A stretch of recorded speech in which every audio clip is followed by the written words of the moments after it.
Last time, we looked at how to apply our new idea, subgame perfect equilibrium, to a whole bunch of games, and our general idea for how to solve for subgame perfect equilibrium was as follows. We looked at each subgame. We solved for the Nash equilibrium in the subgame, that's something we learned to do long ago, and then we rolled back the payoffs, we rolled them back up the tree. And towards the end, we learned something interesting, but I'm not going to go back to today, I just want to emphasize it. We learned that strategic effects matter. So in that investment game we looked at last time, when you were considering whether to rent a new piece of machinery, it made a very big difference whether you considered how this action would affect the actions of the other side, in this case, how it affects your competition. All right? And this is a very general idea, a very general point. So just to give you a couple of more examples, when you're designing tax systems, I mentioned this last time, when you're designing a tax system, make some changes in the US tax system, it's not good enough to look at how people are behaving in the old tax system and just calculate in an accounting manner how much more money you're going to raise or how much money it's going to cost you. You have to take into account how that's going to lead to changes in behavior. And once again, that's a strategic effect. And in the homework that you're handing in today, all of you will have had a nice example of that in the toll booth problem. So in the toll booth problem, when you're putting tolls on roads, or more generally when you're building new roads, new bridges, new flyovers, new bypasses, you need to take into account how those new tolls, how those new roads will affect all of traffic flow. Traffic flow down the tree will form a new equilibrium, and you need to consider that in designing your tolls and designing your road system. All right, so that's another example of SPE. So today I want to do something quite different, a little bit like what we did with Duel. I want to play a game today and probably spend the whole of today analyzing this one game. So it's quite a complicated game, but it's quite a fun game. All right, so what's the game we're going to look at? The game's going to involve two players, and in each player, in each period,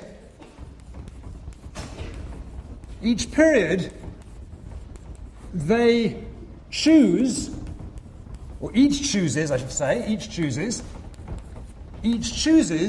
whether to fight or to quit. All right, so F means fight and Q means quit. And they make this choice simultaneously. All right, and the game ends as soon as someone quits. As soon as someone quits. All right, so there's good news and bad news for this game. Let's do the good news first. The good news is that if the other player quits first,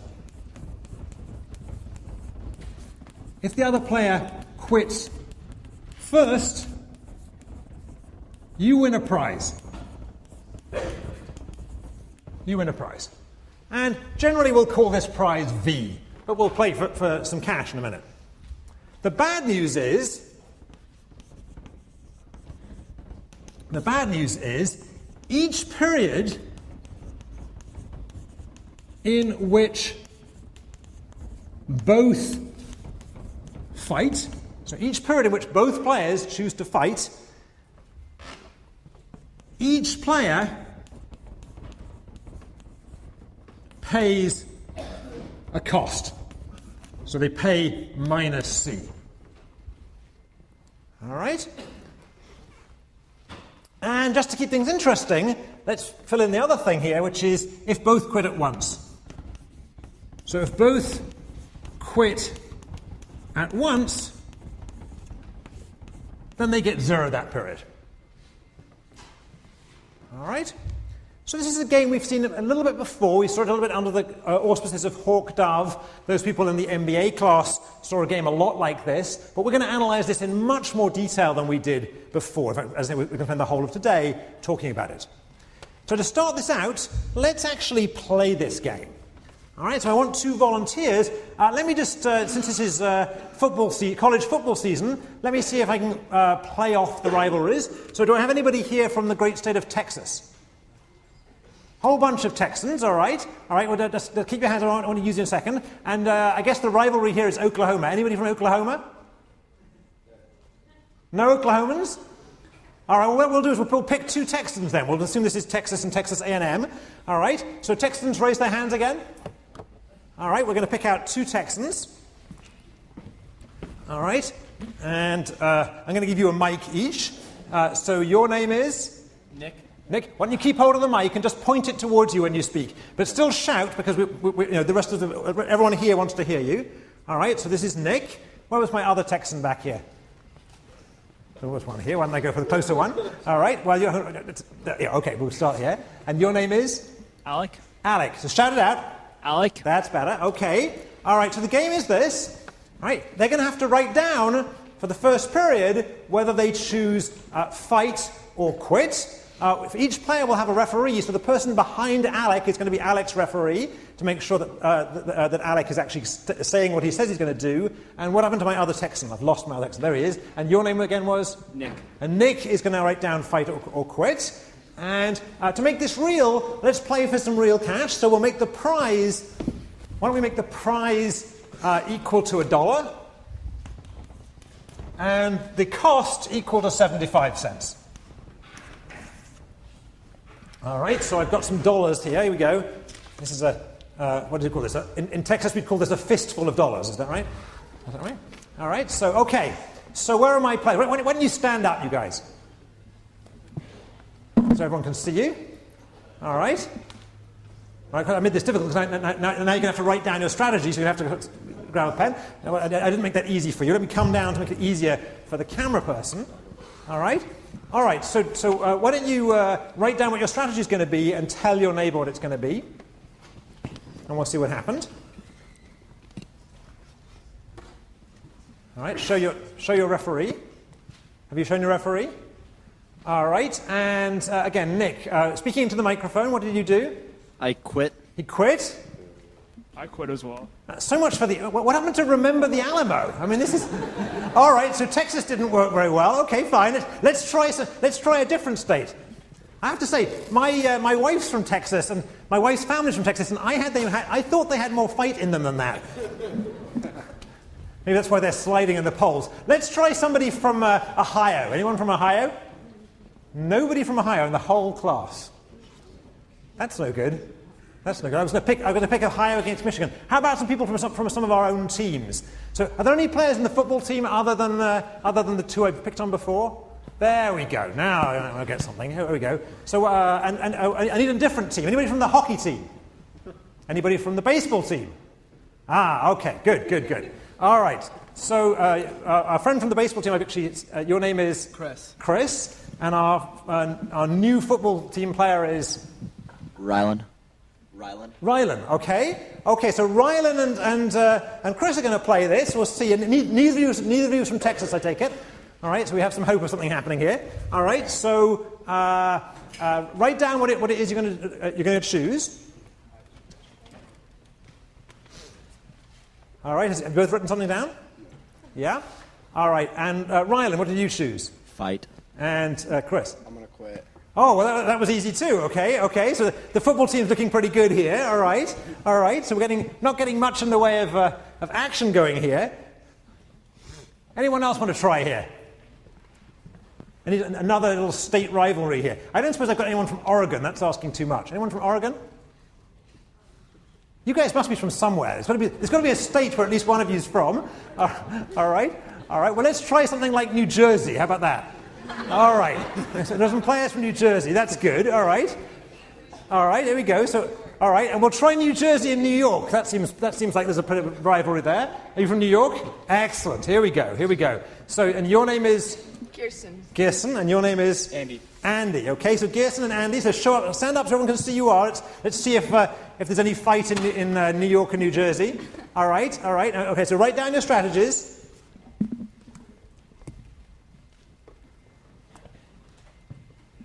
All right, good. Now, Andy, what did you choose? I'm going to fight. Fight. Ah, here we go. This is better now. Phew, getting worried there for a second. I know it's near the Thanksgiving, but there has to be some sort of spark left in the class. That's okay. All right, so we have both people fighting, which means right now they're down 75 cents, but the prize is still $1. So the game goes on. So write down again what you're going to do second period. Right, the 75 cents is gone, so now we're just looking at this game for $1. All right, and let's go to New York. What does New York? I'm going to fight. Fight. Fight, okay, so this is... you have to stay on the East Coast to get life. There's no point in going west, is there? That makes sense. All right, so write down again what you're going to do.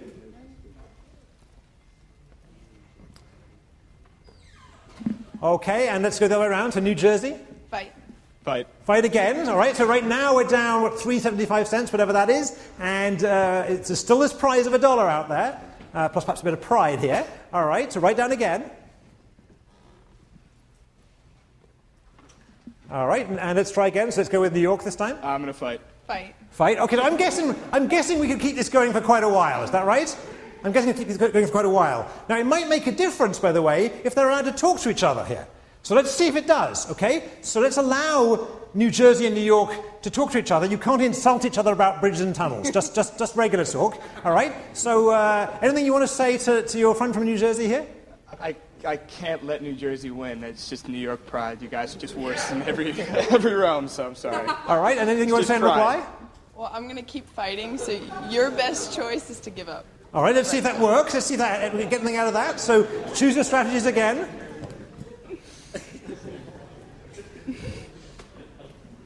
New York? I just can't let Jersey win. Fight.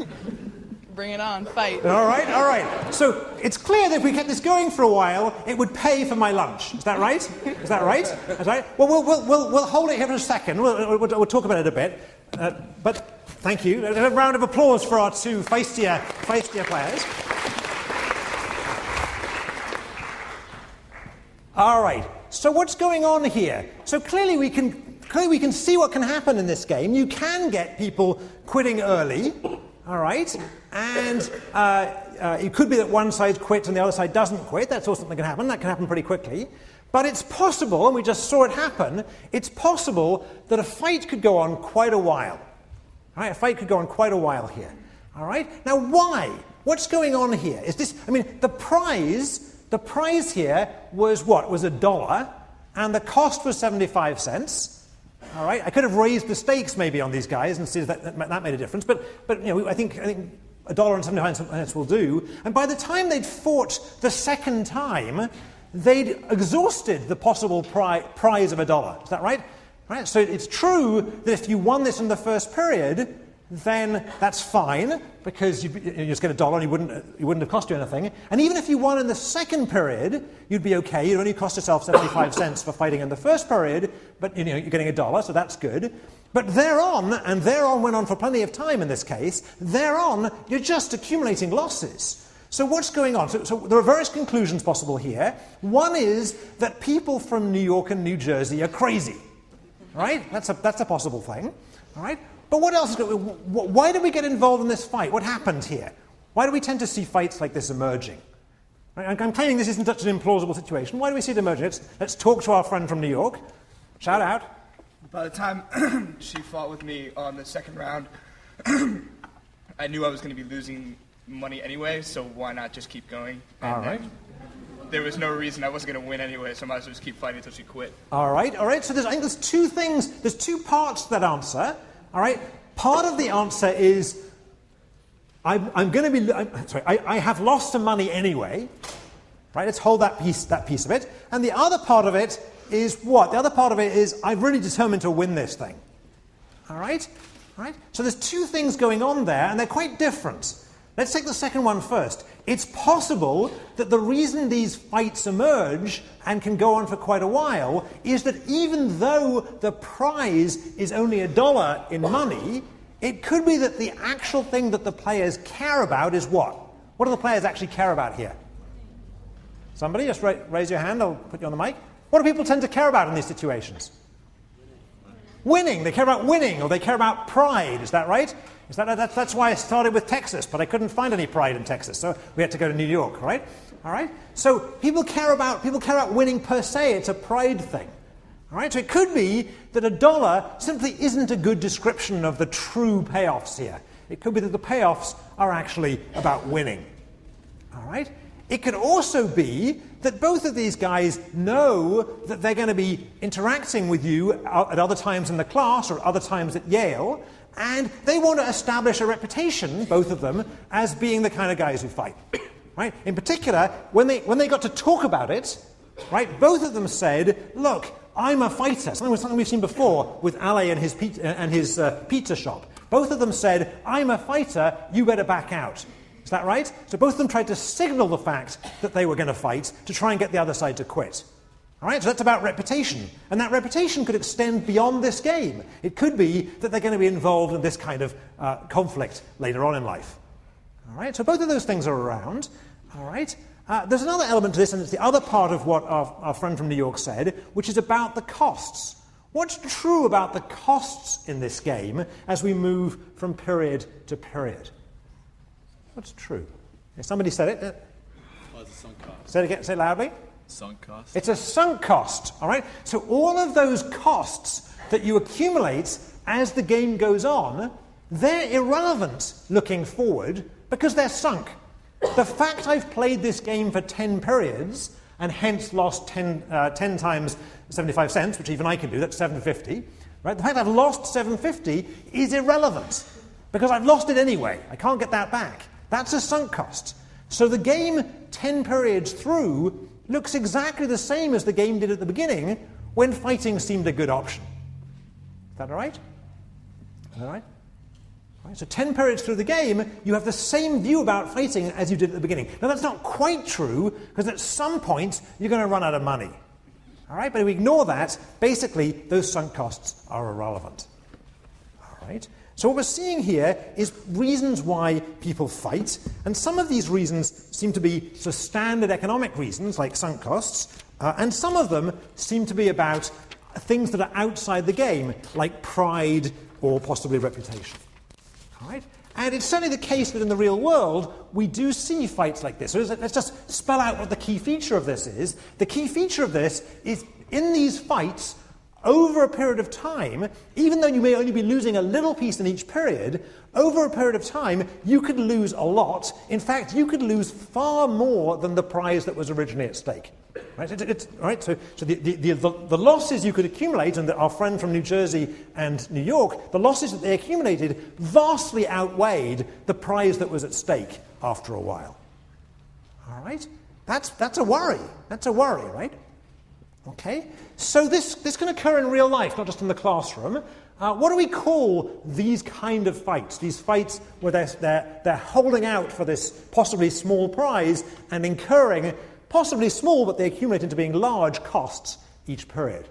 What do we call those fights? Nobody? Well, let's think about some examples, see if the word comes out of examples.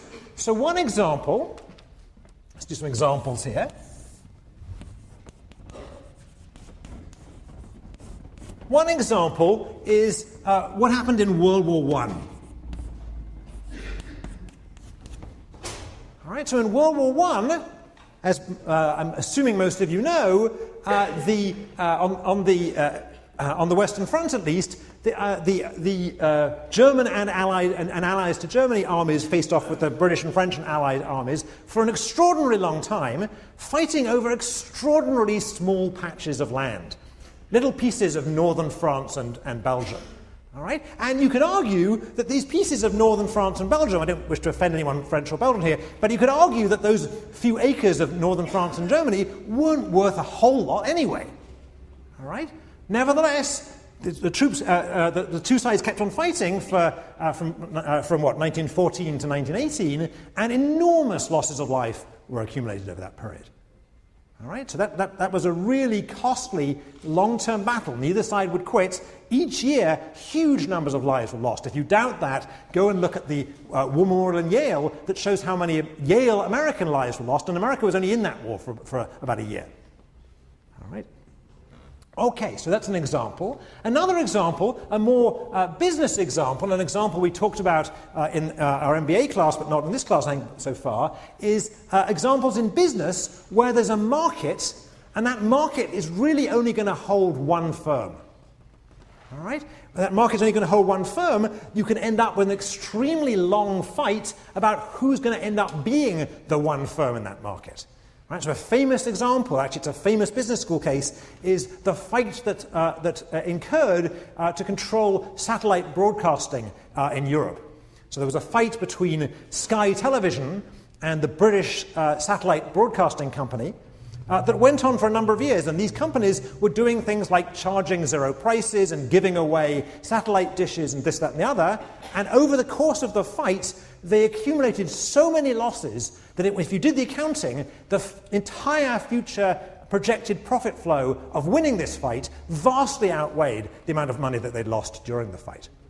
All right? That was a fight that involved, on one side, Rupert Murdoch, and you could argue maybe Rupert Murdoch is a little crazy and had a reputation to keep up. But still, it looks like another example of this. So that example was British Satellite Broadcasting versus Sky. So with those two examples there, anyone think of a general term we call these fights? How do people refer to the method of fighting in World War I, or for that matter, during the American Civil War? Yeah, somebody at the back, shout it out. It's a war of attrition. All right, so these are wars of attrition.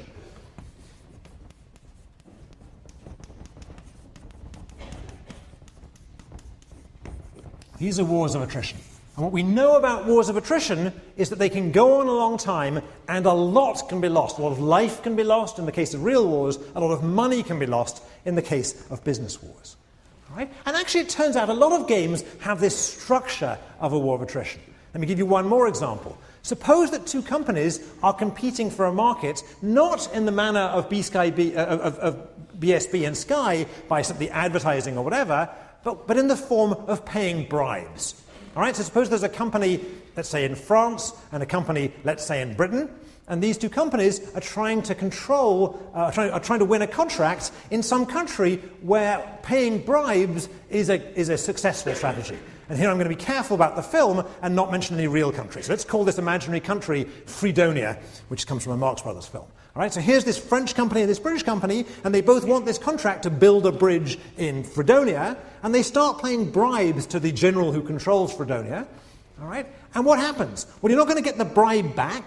So both sides, pay a few $1,000s to this general, and then the general comes back and says, well, you've both paid $1,000, which of you wants to pay the bridge? So they go on and they put more money in and more money in, and you can see once again this is a war of attrition. Those bribes that they've paid, they're never getting back, but once you've paid them, they're a sunk cost.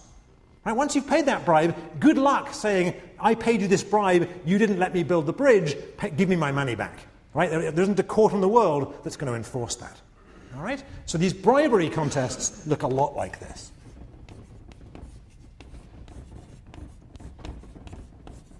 Right, there's a technical name for these bribe contests. They're sometimes called all-pay auctions. All right. So what do we want to establish today? We want to talk about why fighting occurs here. And we wanted to do so in some detail. So there may be informal reasons why fighting occurs, and we've talked about that. It could be that one side is crazy. It could be that both sides are crazy. It could be that national or regional pride is at stake. All of these things could affect why we get fighting. But what I want to try and establish today is that you can get long fights emerging in potential wars of attrition, even if everybody is rational, even if the payoff is just that $1, right? And even if there's no reputation at stake.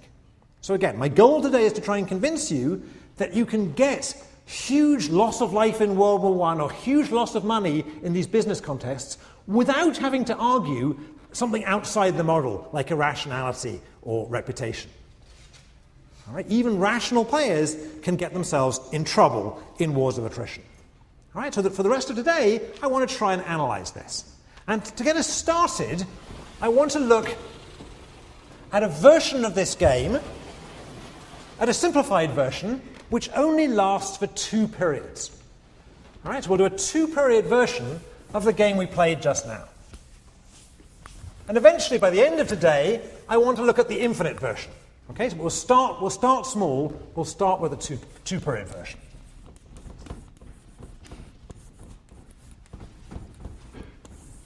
All right, And the trick in analysing these things is to be able to come up with a tree and be able to come up with payoffs and be able to apply the analysis that we know about to get us to where we want to be. All right? So here's the game I claim. I claim that it has the following tree.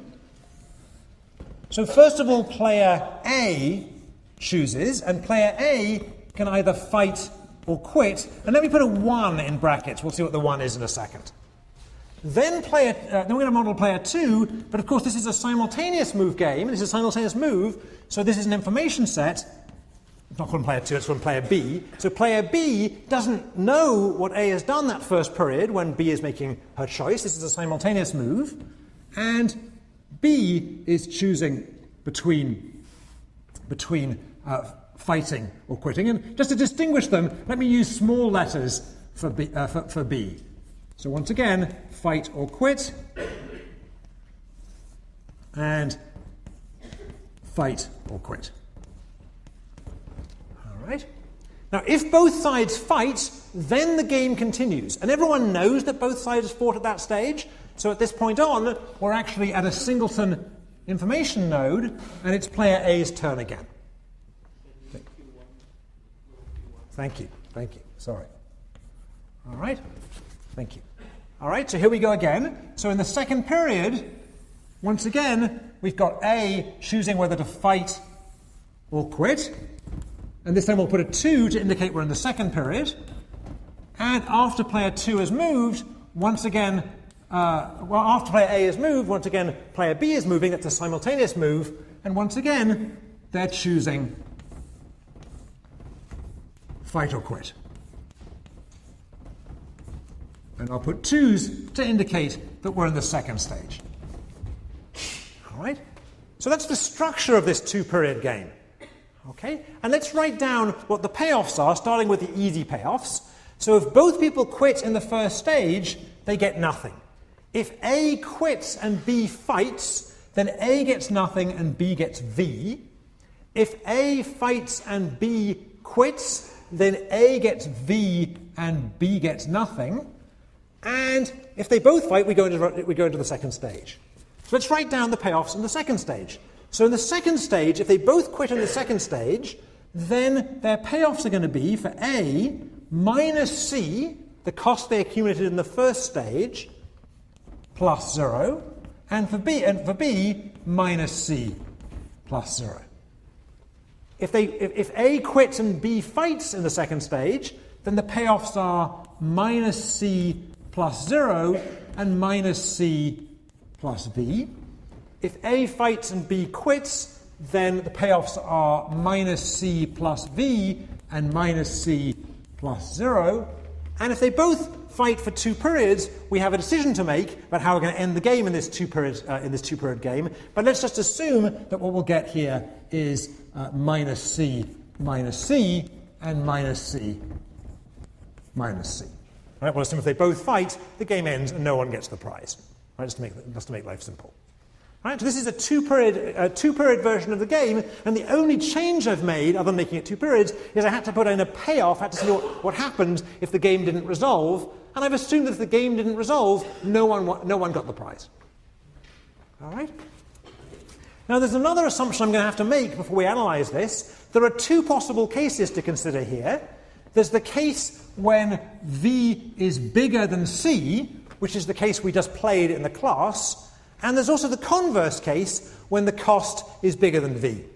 All right? So today, we'll focus on the case V bigger than C, which is the case we just played in class. I'm going to leave you to analyze the other case, the case when the cost is bigger than the prize, as a homework assignment. All right? All right, so V bigger than C is our assumption. All right, so everyone okay with the tree? All right, this tree, I hope, describes the game, at least a 2-period version of the game. Now, the first thing I want to point out here is if we look at the payoffs that are incurred at the end of the second period game, we notice that they all contain a minus C. All right, there's a minus C everywhere. Right? What is that minus C? It's the cost that you accumulated from having fought in the first stage. All right? But the observation I want to make straight away is that this cost, so here it is, here it is, here it is, here it is, here it is, here it is, and here it is, and here it is, this cost is sunk. All right, there's these objects here are sunk costs. There's nothing you can do once you're in the second period of the game to get these sunk costs back. They've just gone. They're there, but the fact that they enter everywhere is going to make them strategically irrelevant. All right? Okay, so what we want to do here is we want to find all of the subgame perfect equilibria of this little game. All right, so let me push this up quite high. Well, we'll see.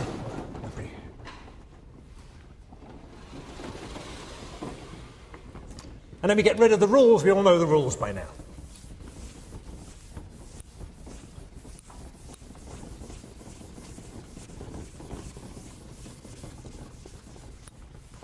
So our goal here is to use our solutions concept, which is subgame perfect equilibrium, to try and analyze this game. So how are we going to analyze this game in terms of subgame perfect equilibria? How are we going to start that discussion? Right, we've got a lot of work to do here. Where are we going to start in finding subgame perfect equilibria? What's the first thing we should do? Well, I claim the first thing we should do is just figure out what the subgames are. Let's start with that. All right? So having just pushed it far away, I'm going to need to use the pointer. But I claim that the obvious subgame to analyze first is this subgame. It's the subgame if you should end up in period 2. And notice that is a subgame. It starts from a singleton node. It doesn't break up any information set. And it contains all the descendants of the node from which it starts. All right? So that is genuinely a subgame. All right? So we're going to start our analysis by considering the second subgame.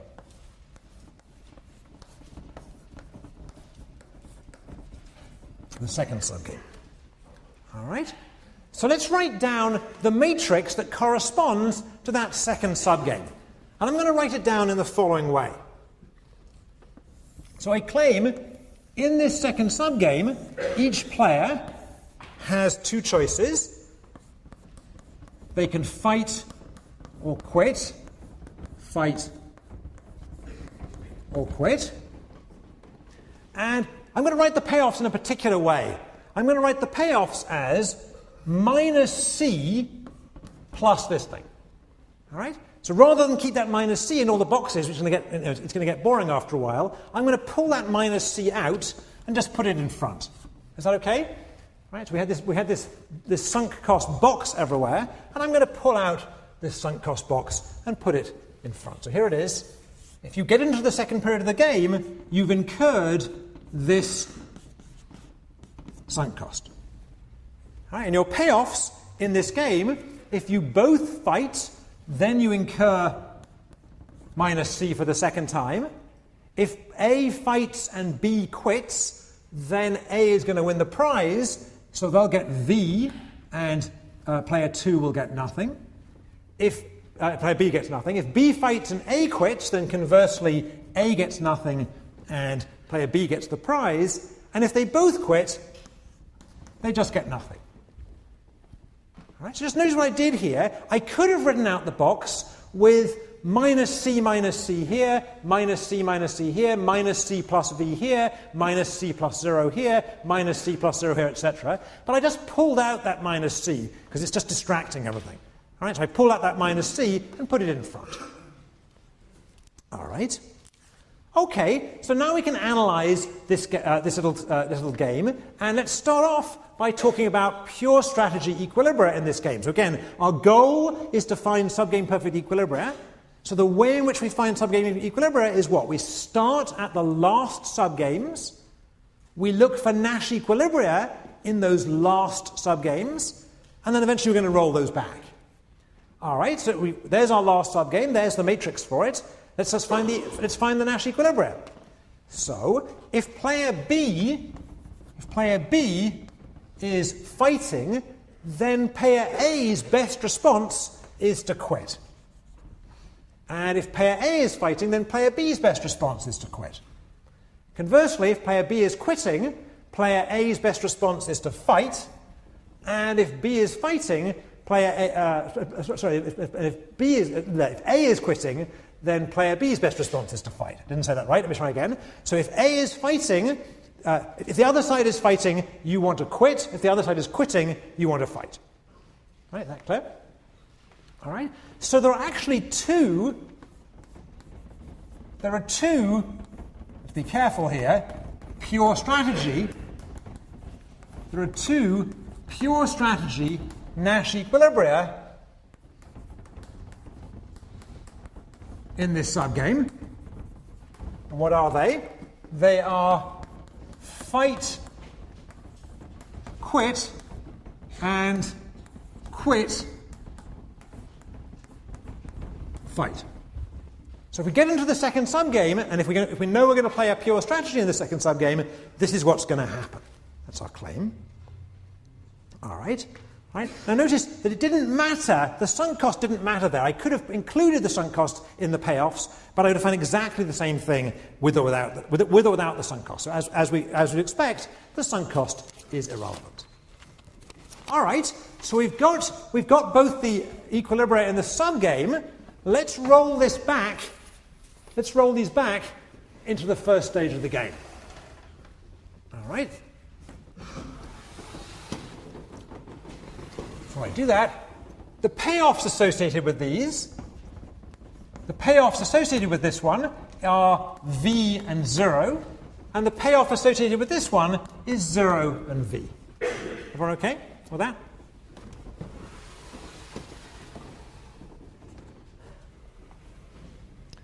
Okay, let's revisit the first stage of this game. And now things get a little bit more complicated. So what I'm going to do is I'm going to redraw the first stage of this game.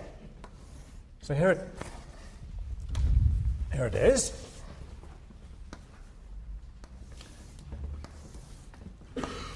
A can fight or quit, just as before.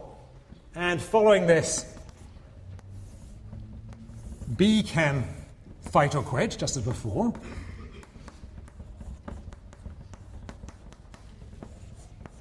So this is a picture of the first stage of the game, but I'm going to chop off the second stage. All right? Let's put the payoffs in. All right? So the payoffs down here are the same as they were before. 0, 0, working up. 0, V.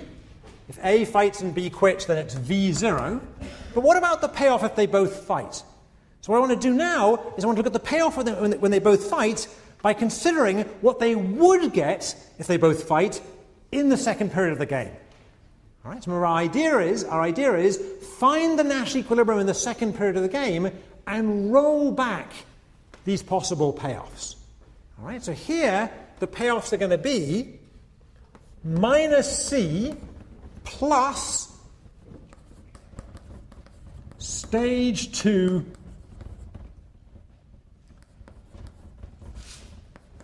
Nash equilibrium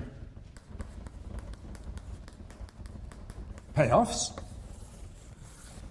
for player 1, and minus C plus the same thing, stage 2 Nash equilibrium payoffs for player B. All right, just to understand what I've written here then. I've got the same payoffs as before, but I've replaced, can't even reach it there, I've replaced that enormous thing that was the second stage of the game just with the payoffs that we know that we're going to get in the second stage of the game if we play Nash equilibrium in the second stage. All right? So these objects have a name, and the name is continuation payoffs.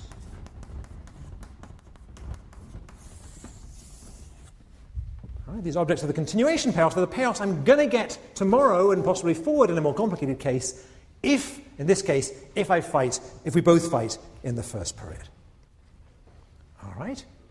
Now what we want to do is we want to draw up the matrix that corresponds to this first stage game, and we're going to have to do so twice. We're going to have to do so once for the case where the continuation payoffs are V0, where the equilibrium we're playing tomorrow is fight-quit.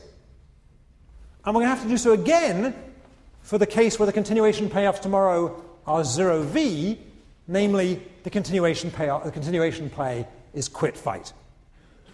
All right, I have to do it twice. All right, so you've got this continuation payoffs down, so let me give it a little bit of room. All right, so the matrix is going to look as follows. Nice big matrix. 2 by 2. Player A is choosing fight or quit. And player 2 is choosing fight or quit. That much is easy. It's what we put in here that matters. So let's do all the easy cases first. So quit is 0, 0. Quit fight is 0V. Fight quit is V0. And in here, it's going to depend which of these two games, which of these two equilibria is being played tomorrow. So what we're going to do here is we're going to do the case for the equilibrium fight quit in stage 2. All right, we're going to write out the matrix for the case where we're going to play fight quit tomorrow. So if we play fight... Okay, thank you, Jake. Thank you. Try and keep you. Yeah, that's a good idea. Try and keep you consistent today because it's very easy to slip. So that's good. So once again, I'm going to use capital letters for player A and small letters for player B. Thank you. All right. So what happens if we both fight? We both incur costs of C from fighting, and tomorrow we're going to get the payoffs from the equilibrium fight-quit, that's this equilibrium, so we're going to get V and 0 tomorrow. Let's add those in. So this will be plus V, and this will be plus 0. All right? And let's just put some chalk around here to indicate that these are going to be continuation payoffs. All right, so this is the matrix we're going to use to analyze the first stage of the game in the case where the equilibrium we're playing tomorrow is fight-quit. And as I promised, we have to do this twice. So the other case, of course, is if we're playing the other equilibrium tomorrow. So let's just do that. So once again, we have fight 1, quit 1, fight 1, quit 1, and the payoffs are same as we had, 0, 0, 0, V0.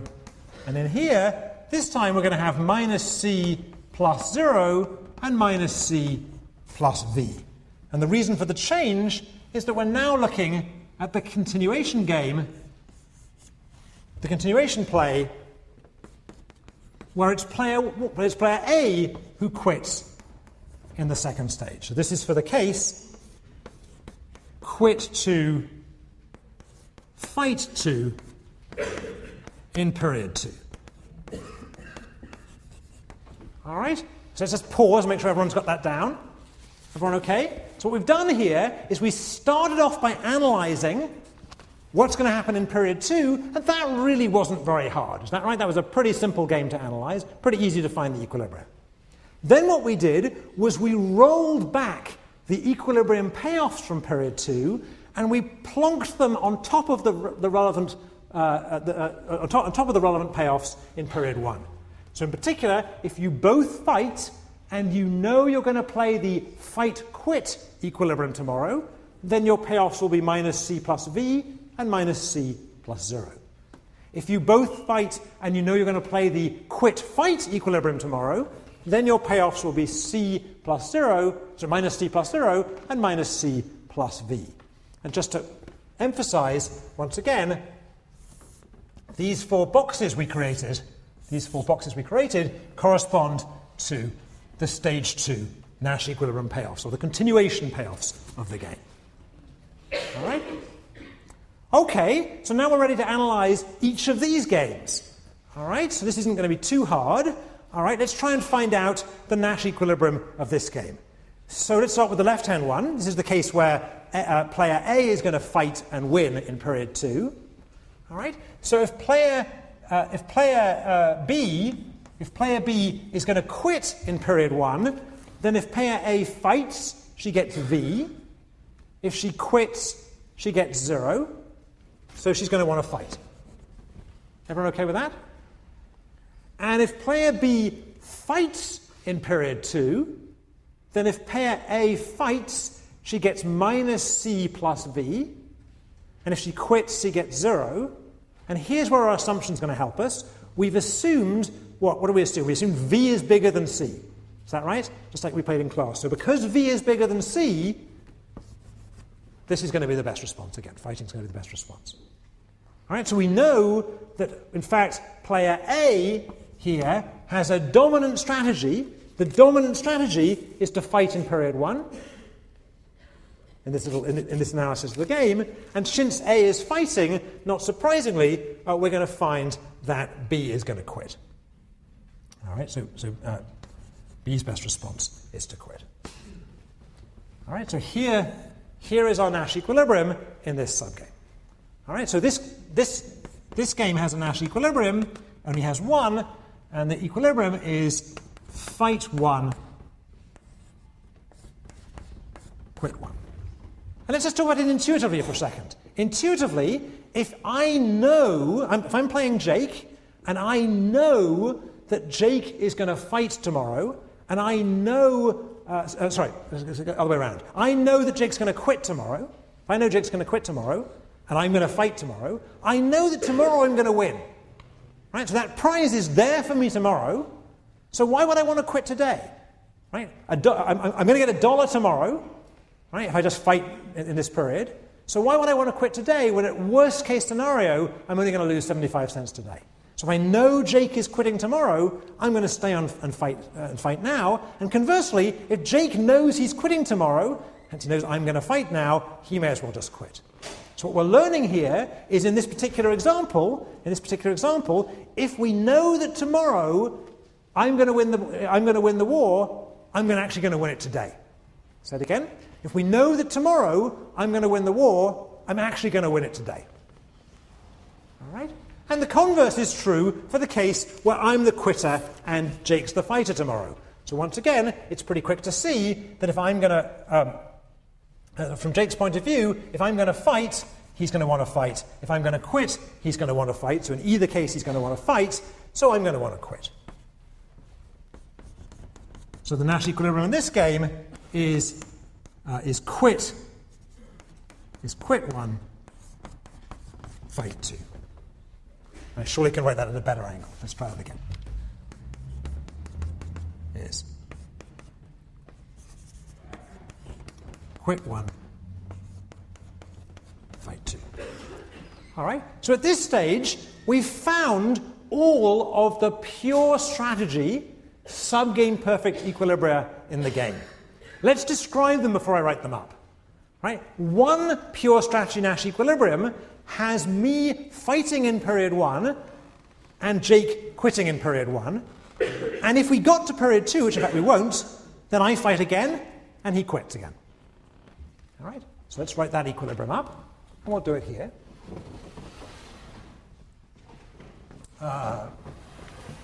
We do it on the top board, actually.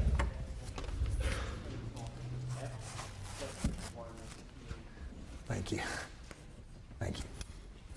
So let me get it right when I write it up as a whole equilibrium. So I claim that I've now found all of the pure strategy SPE in this game.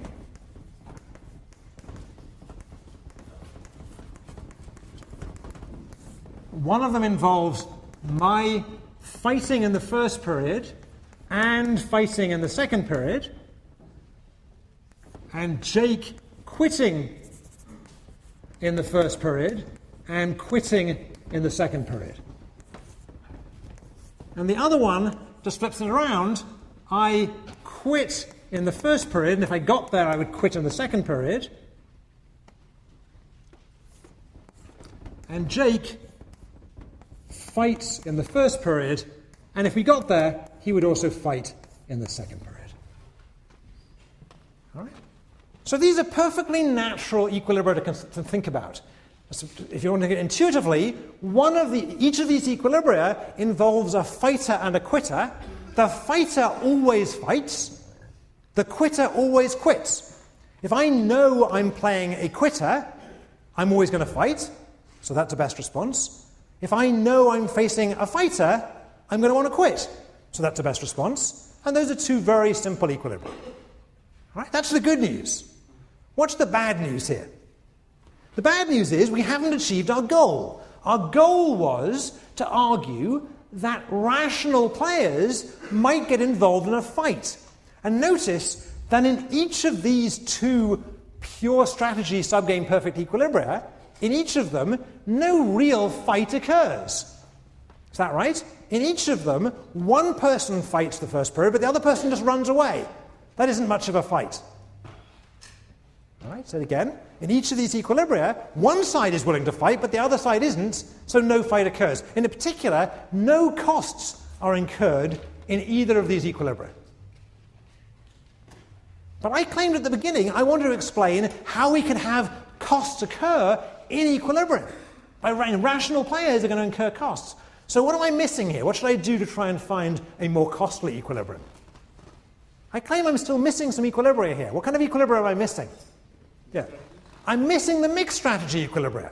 So far, all we've done is solve out the pure strategy equilibria. But we need to go back and reanalyze the whole game, looking now for mixed strategy equilibria.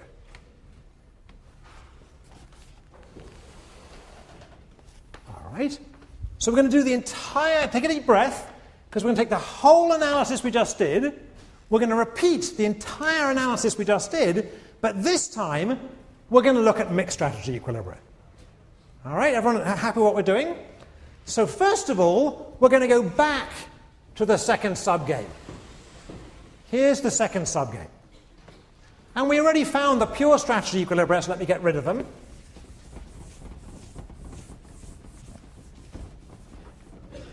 And in your notes, you probably want to rewrite this matrix, but I'm not going to rewrite it here because we're a little bit short of time. This is exactly the same payoff matrix we saw before, but now I want to look for a mixed strategy equilibrium in this game. How do I go about finding, it's good to review this, how do I go about finding a mixed strategy equilibrium in a game like this? What's the trick for finding mixed strategy equilibria? Should we try our guys from New Jersey and New York? Go on. Let's try our guys from New Jersey and New York. How do I? Where's my New Yorker? Right. We'll have the true battle here between New York and New Jersey. How do we find a mixed strategy equilibrium? Yeah. You use the P's and Q's and set them equal to one another. That's a very crude explanation. Crude thing, okay. So the answer was we find the P's and Q's and, quote, set them equal to one another. What is it we're actually setting equal to what? What are we setting equal to what? Let's try and get some response on this. Did our New Jersey pie flee? Where's our New Jersey person? They fled. We could give our Texans another chance. Where's our there was a Texan down here somewhere. What is it I said equal to what? I guess the chances that one would fail and one would quit and the other would fight. Not quite. Not quite. The remark about using P's and Q's was right. But what is it? This is a good review for the final. What is it I'm going to do with those P's and Q's? Yeah, yell it out. You use the other player's payoffs. Use the other player's payoffs and make them indifferent between their strategies. Good. I'm going to choose player B's mix in such a way as to make player A indifferent between choosing fight and quit, so as to make it plausible that A is actually mixing. So again, the intuition is for A to be mixing, they must be indifferent between fight and quit. So I'm going to choose the mix of B to make A indifferent. So that's good review. Let's do that. So here I've usually used the letter Q, but to avoid confusion here, let me use the letter P.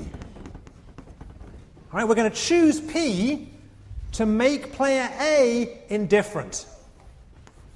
So if A fights, then their payoff is what? Let's have a look. It's minus C with probability P, and right, so minus C with probability P, and V with probability 1 minus P.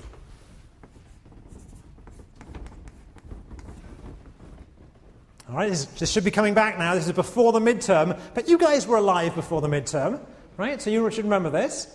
So they fight, they get minus C times P plus V 1 minus P. All right, if they quit, then they get 0 with probability P and 0 again with probability 1 minus P. So we know that if A is mixing, B must be mixing in such a way as to make these two numbers equal. So we know these two must be equal to one another. Since they're equal, we can now solve for P. All right, so what's that going to give us? It's going to give us V1 minus P is equal to PC. Okay, and that, I think, is P is equal to V over V plus C. Is that right? So I'll just check my algebra. And if you remember the game of hawk-dove that we saw just before the midterm, the game involving it was a game we looked at when we were looking at evolution. This is essentially the same game, more or less, as that game, and you'll notice it's the same kind of mixture we've got here. All right? So P is equal to V over V plus C, which means 1 minus P is equal to C over V plus C. I'm leaving it up there a bit, hoping that one of the TAs is going to just do my algebra for me. I think that's right, though. I think that's right. All right? So this game is symmetric, so both players are going to... we could do the same. We could do the same for B, but we'll find the same thing, right? It's a symmetric game. All right? So the mixed strategy equilibrium, the mixed Nash equilibrium in this game has both mix, both fight with probability equal to V over V plus C. All right? Now this is good news because at least we're getting some fighting going on, but we need to do something. We need to take this Nash equilibrium we've just found, which is a Nash equilibrium in the second subgame. It's a Nash equilibrium in the subgame way up here, and we need to roll back the payoffs from this subgame, the equilibrium payoffs from this subgame, into the first stage. That's our method. How are we going to do that? Well, we better first of all figure out what those payoffs are. So what are the payoffs in this equilibrium? The payoffs in this mixed Nash equilibrium are what? Anyone see what the payoffs are going to be if they're both playing this mix? Well, presumably the payoff from fight and the payoff from quit must be the same. Is that right? So we may as well choose the easier one. So I claim that the payoff from quit is 0 times P plus 0 times 1 minus P, which is 0 V over V plus C plus 0 C over V plus C, but that's equal to what? 0. Okay, good. So it's got to be the case, kind of conveniently, that if they do play this mixed strategy equilibrium in stage 2, the payoff they'll get from playing it is 0. That's going to make life a little bit easier later on. All right, that's our new equilibrium in the second subgame. Now let's roll that back to the first game.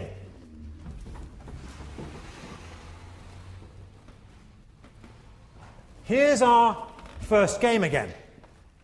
All right, and everything about this is correct. Everything about it is correct, except what's down here. So let's get rid of what's down here. Our analysis from before is more or less still intact. It's still the case that if they both quit, they'll get 0. If they quit fight, they'll get 0 V or V0. And it's still the case that if they both fight, they'll both incur costs of C, and they'll both then get stage 2 continuation Nash payoffs. Is that right? But now, instead of those continuation Nash payoffs being V0 or 0V, those continuation Nash payoffs are going to be what? They're going to be 0. They're going to be 0. So what we're going to do here is we're going to backward induct or roll back those 0 payoffs and come up with the corresponding matrix to describe the first stage of the game. And here it is. Fight, quit, little f. Try and get it right without Jake having to correct me this time. Little f, little q. This is A, this is B. And the payoffs here are 0, 0 here, 0v, v0, just as before. And in this box now, we've got minus c plus 0 and minus c plus 0. All right, so it's exactly the same box we saw before, but now the continuation payoffs are just 0. All right, and again, what is this? This is for the Nash equilibrium. Let's just say for the mixed. For the mixed Nash equilibrium in period 2. All right. And what I want to do is, I want to find the mixed equilibrium in period 1. Right? We found the mixed equilibrium in period 2. Now I want to find the mixed equilibrium in period 1. So what I could do here is I could spend a lot of time. I could put in a p and a 1 minus p, and I could work out what mix of player B will make A indifferent. I could work out what mix of player A would make B indifferent. But does anybody notice something about this matrix? What do you notice about this matrix? Somebody? Somebody help me out? Somebody's got to help me out here. Tell me something about this matrix. What's true about this matrix? It's the same as the one above. It's the same as the one above, right? The matrix I just drew when I rolled back the payoffs, is exactly the same matrix that I had here. It's exactly the same matrix. So we already know what the mixed strategy equilibrium is in this. The mixed Nash equilibrium in this matrix is to fight, is both fight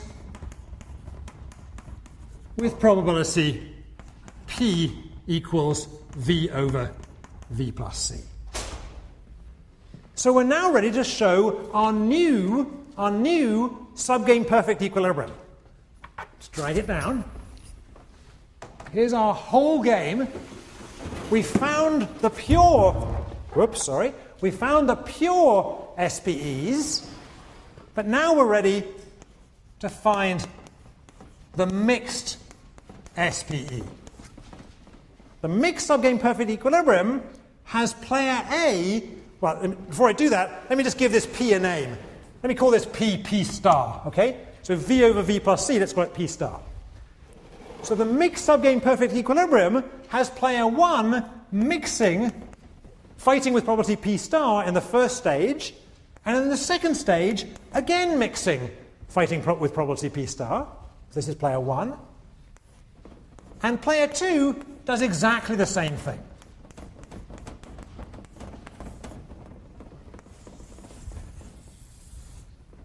And while we're here, what's the expected payoff for each player if they're playing this mixed subgame perfect equilibrium? What is it? It's 0. It's 0. The payoff from this, the expected payoff, is 0. All right. So now we're actually getting somewhere. Now we're really getting somewhere. So let's just take a deep breath and see where we are. We broke this game down, this complicated game we played in class, that it conceivably, for example, when New York is playing New Jersey, conceivably could go on all night. Apparently not when the Texans are playing each other or the football team is playing the baseball team, but when we have New York and New Jersey, it could go on all night. All right? We curtailed it to a 2-period game, but in a minute we're going to go back to the infinite game.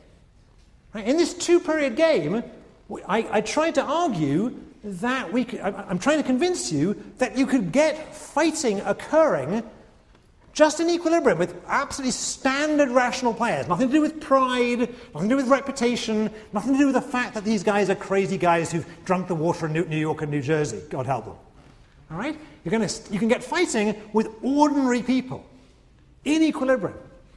All right? And what we've shown is the way in which you can get fighting is in a mixed strategy equilibrium. In each period of the game, people fight with probability P. That's just enough fights to give the other side an incentive to quit, and just enough probability of the other side quitting to give the other side an incentive to fight. Just exactly enough. If they play that equilibrium, in every period, there's some chance of the game ending, but with probability P, the game goes forward to the next period. So you could potentially have fights for 2 periods. With what, by the way, with what probability would there be a fight in both periods? That's a good homework question. I won't answer it here. Right? You can work it out at home. All right? Right. So, do we do it here? Anybody want to tell me? So okay. With what probability do we get a fight in the first period? A real fight, a fight involving both players. We need both players to fight. Each are fighting with probability P. So the probability of both of them fighting is what? P squared. All right. So to get a fight in the first period, the probability is P squared. To get a fight in both periods, it's what then? P to the 4th. All right. But we can get a fight with probability P to the 4th going through. All right. We get fighting in equilibrium. Moreover, we get some very intuitive things that we already learnt in the hawk-dove game. Right? The probability of fights. So in this equilibria, the probability of fights occurring, the probability that fights are occurring goes up as V goes up. So as the prize gets bigger, you're more likely to see fights occur. That seems right. And it goes down in C. So the probability of fights occurring goes up in the size of the prize, that seems intuitively right, and down in the cost of fighting. All right. Now, okay, that's reasonable, but I claimed I could show you this not in a 2-period game, but in an infinite period game. So let me spend the last 5 minutes taking us to infinite period games. All right? So everybody take a deep breath. We're now going to consider something we've never done before. We're going to consider a game that could go on forever. It could go on forever. All right. And the way we're going to do that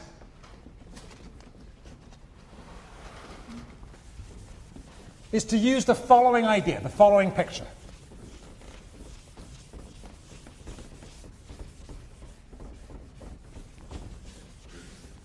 So I can't really draw a true tree for the infinite period game.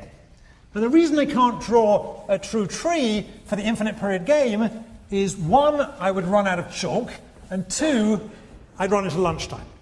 All right? But you can imagine what it looks like. It looks like this, roughly speaking.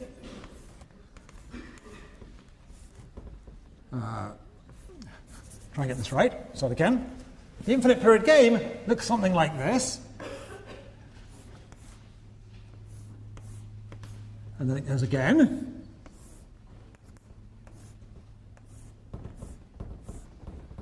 All right, and then it goes again. And so on, all right? And it would go right the way through the board and right the way across whatever street that is, right across campus, all right? That's what the infinite tree would look like. So I clearly can't really analyze that object. But what I want to show you is that we can still solve this game, even though it's an infinite period game. How are we going to do that? Let's look at a particular stage.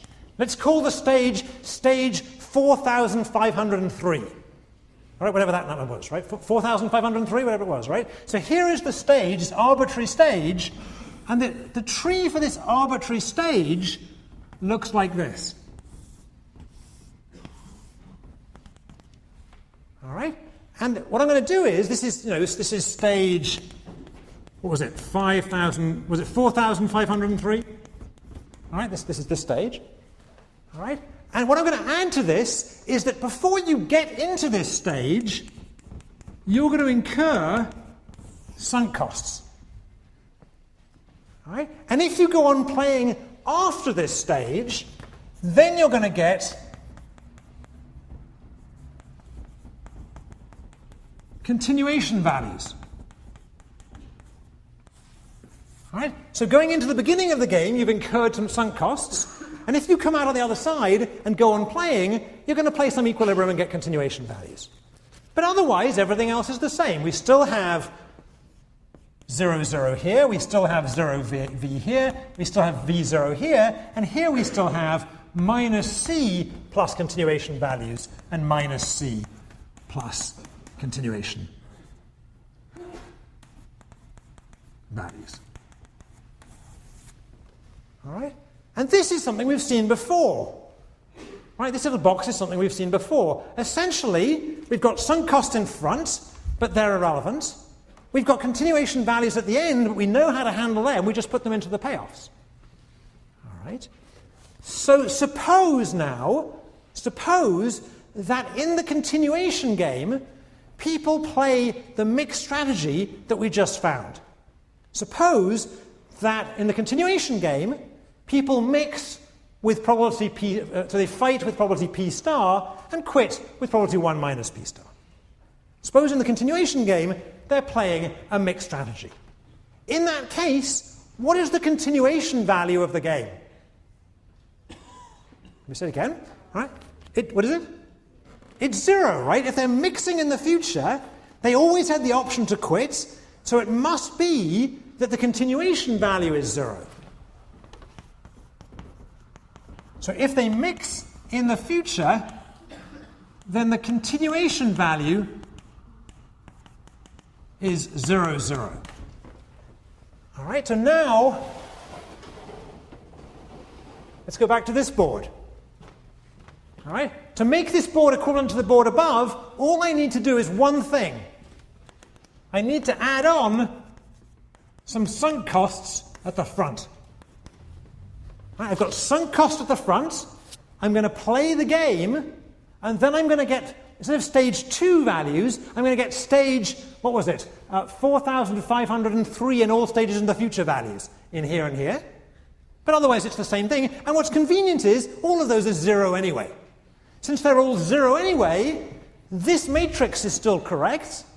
Right? The continuation values are 0 and 0. These are now the continuation values. And these are the continuation values.